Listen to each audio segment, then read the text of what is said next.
name is Cheryl Kennedy, and I am reaching out to you because I am taking up a major cause.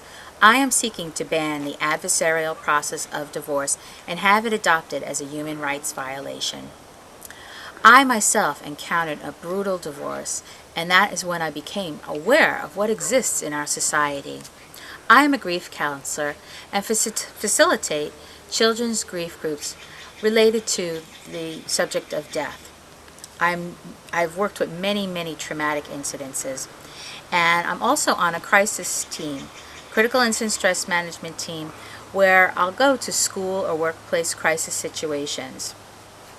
When I'm out on a crisis, my main goals are to help educate, support, and try and help diminish the effects of trauma and stress the best I can. I cannot walk away from not saying anything about this adversarial divorce process because it is the most inhumane experience I've ever encountered in my whole entire life. Divorceinfo.com makes some comments about the adversarial divorce. It says it costs too much money, takes too long, inflicts too much pain. It's brutal, it's wasteful, and it's abusive. It is very abusive. When a couple is getting divorced, they are in grief. They are experiencing possibly trauma or some form of loss.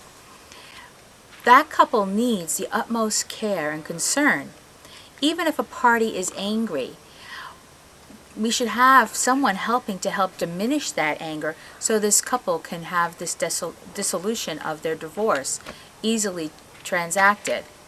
What happens, this adversarial process is about inflicting anger and stress. It is harmful, just the emotional, mental anguish to people, nevertheless the physical effects that can happen. Physical injury, abusive attorneys who create manipulative, harassing scenes.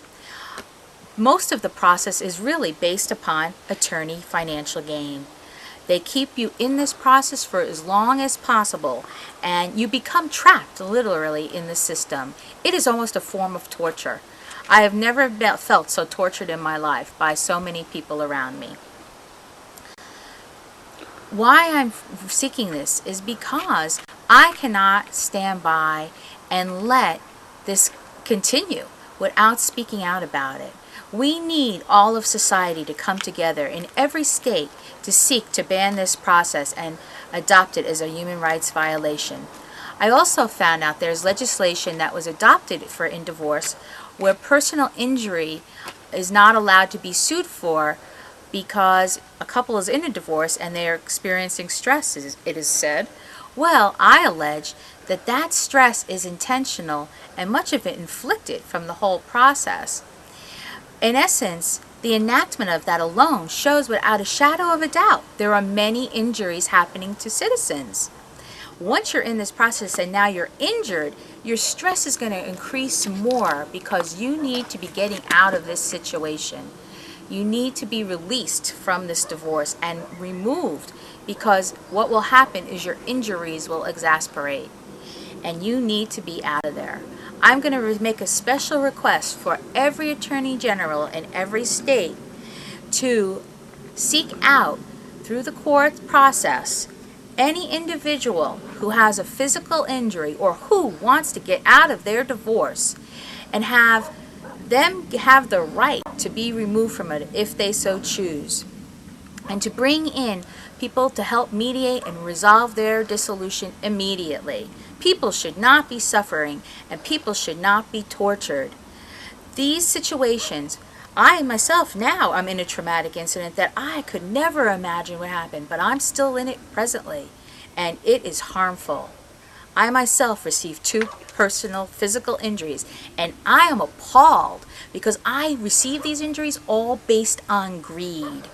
I am offended at what I've experienced in this adversarial divorce process, and I'm offended that any individual should have to be abused in this situation, especially being the grief advocate I am. We are all human. We all have human rights, and we have rights to our physical being and our welfare. We have a right to not be abused, and we have a right to not be tortured for our financial assets. That's all it comes down to in this process. I want to do an exercise with you to just show how emotions do affect the body. What I'd like you to do is, if you put your feet comfortably on the ground and place your hands in your lap and close your eyes. I want you to take a nice deep breath and inhale and exhale. Inhale and exhale. I want you to feel that your body is getting more comfortably relaxed. More comfortably relaxed. All your muscles are just winding down, down, and you're just feeling more relaxed. You focus on my voice. You focus on my voice. And my voice is going to guide you to what it is you're going to explore. I want you to imagine that you're sitting in a park. It's any park possibly you've been to. And you're sitting on a bench. There's beautiful green trees around you, lush, beautiful flowers.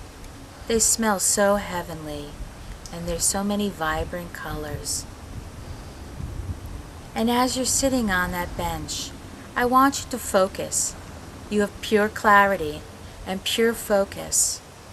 And I want you to focus on a time when you have felt incredibly stressed or you've had incredible anxiety. And I want you to focus on that time. I want you to focus on that thought and that time period. I want you to notice if you feel any sensations in your body. Notice where those sensations are. What still bothers you about this stress that maybe you still have, or an anxiety that you have? Is it something you need to hold on to, or can you let go of it?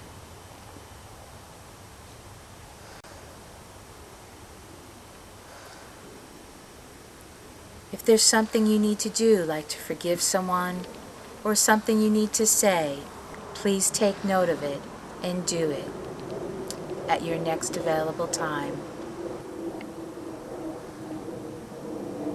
I now want you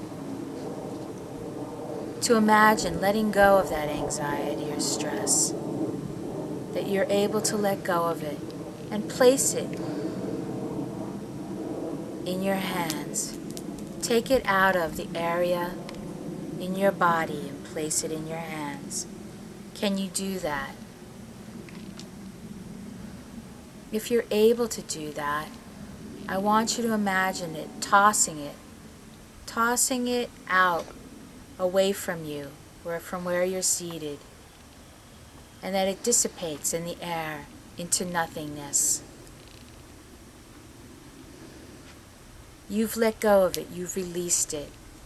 And if you haven't, I want you to become aware why you haven't, and take any action steps you need to resolve this issue. I now want you to come back to the room and open your eyes. And I want you to just be more aware if you experienced anything. Anger, by far, is the strongest emotion. And anger is an emotion that will resonate itself more in the body. Stress and anxiety will too, but anger is one of the more forceful emotions in the body, and usually there's other emotions attached to it. We cannot be inflicting anger and stress onto individuals. It is wrong, and it harms. I have begun to seek a meeting with Governor Schwarzenegger, Attorney General Bill Lockyer, other politicians of the state, human rights organizations, and I myself am gathering people who are knowledgeable about grief, trauma, doctors, other attorneys looking for peaceful processes, and other people that may be a great focal point for this meeting, so the state of California can take the initiative to start banning this adversarial process. And I hope it can be adopted into every state within the country. It needs to be banned. It is a most abusive process, and too many people are harmed. And what really disturbs me the most is it is known. And this is a form of cruel and unusual punishment for a divorced citizen to have to be going through. Many citizens are already in the midst of trauma and grief, and these incidences can create a more traumatic experience. Our society, the mental anguish that exists, and the despair of what already exists does not need to be compounded by the adversarial process of divorce. Our society needs change. There is so much mental anguish and tragedy being experienced by citizens. The anguish and despair is great. We need to ban the adversarial process of divorce and adopt it as a human rights violation. It is cruel and unusual punishment for a citizen in divorce who is already in grief or trauma. We need to ban the legislation that does not allow citizens in divorce to file personal injury lawsuits. Citizens are becoming trapped in this process, and when now these attorneys know that you can't sue them, believe me, they can become more malicious and abusive, knowing that they can get away with a lot more now. And believe me, as when a person is abusive and they continue to be abusive, they get more and more abusive. That is what happens. And citizens need to be able to get out of these processes. The time restrictions or time limits need to be way shortened. And if a citizen wants out, they need to be able to get out. So also, for all attorney generals, I request everyone comes together and free the citizens who are injured or who want out of their divorce. Let them get out and bring in peaceful mediation to help resolve their dissolutions. No one should be injured in this process. And it's so hard for a person to be injured and have to stay in this process. So please free those citizens. And as a society, we need to come together. We need to realize what is going on. And we need to further educate with grief education and just make more humane processes than what's existing now for emotional distress of citizens. Our society has become too medicated. Medication has become the daily therapy. Our society should only be using medication for times when it really is necessary. Grief and trauma can be healed without medication. I myself have gone through many traumas and grief situations without medication. So I am fully aware that it's possible.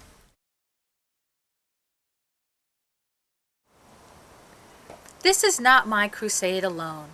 I need your support. I need media attention regarding all issues mentioned in this short film. Banning the adversarial process of divorce and adopting it as a human rights violation must become before Congress, as well as other issues mentioned. Grief and loss unites us as all being human. Citizens in divorce are in grief, experiencing great loss to their families. These citizens need the utmost care, aid, and assistance. They do not need harm to their families. We need to join forces together. The times are crying out for change. I need serious action and attention to these matters. Please support these causes. Thank you, and empower the people of this country.